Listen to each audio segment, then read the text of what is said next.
Merci d'être là. Nous sommes à la 4e session de l'Université d'été des droits de l'homme. Une session qui porte le nom de Christian Farel, un modèle inspirant qui est avec nous ce matin. Et je voudrais croire que le thème de cette année, la corruption et les droits de l'homme, reflète une constante réalité et une triste réalité de notre histoire.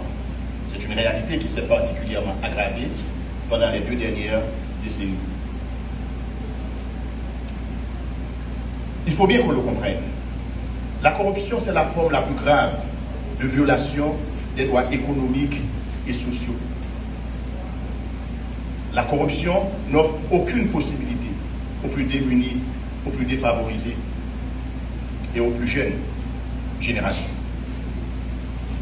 Malheureusement que face à ce fléau, la justice, on s'aperçoit, procède par délégation. Dans ce sens que la justice renvoie ses responsabilités à la société, à la collectivité.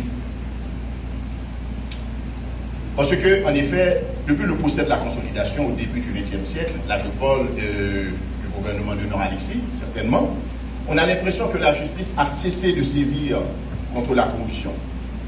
C'est dans la mobilisation sociale qu'on retrouve l'engagement contre la corruption. La mobilisation sociale est importante. Elle témoigne un niveau de prise de conscience collective, un niveau de compréhension de la gestion de la chose publique par rapport à la responsabilité des États. Mais en aucun cas, elle ne peut ni remplacer, ni jouer le rôle de la justice. À part la justice, à part la mobilisation, l'Institut haïtien des droits de l'homme croit fermement que l'enseignement aux droits de l'homme, que la sensibilisation peuvent aussi jouer un rôle fondamental dans la lutte contre la corruption. Et lorsqu'on est dans la mobilisation, on est dans la justice, on est dans la répression, on est dans la dissuasion, en quelque sorte. Parce qu'on crée des précédents. Parallèlement, lorsqu'on honore ce qui est bon, ce qui est vrai, ce qui est beau, on est dans la persuasion, on est dans l'encouragement. Malheureusement, c'est ce qu'on ne fait pas suffisamment. Mais heureusement que l'OPC s'est inscrit dans cette démarche et ce dont j'ai une bonne dose d'optimisme, le protecteur pourra me donner raison après, c'est dans cette optique que cette salle a été baptisée la salle Victor Benoît.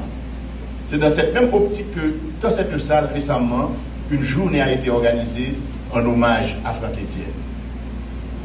Et c'est dans cette même optique suprême que ce matin, l'Institut haïtien des droits de l'homme est fier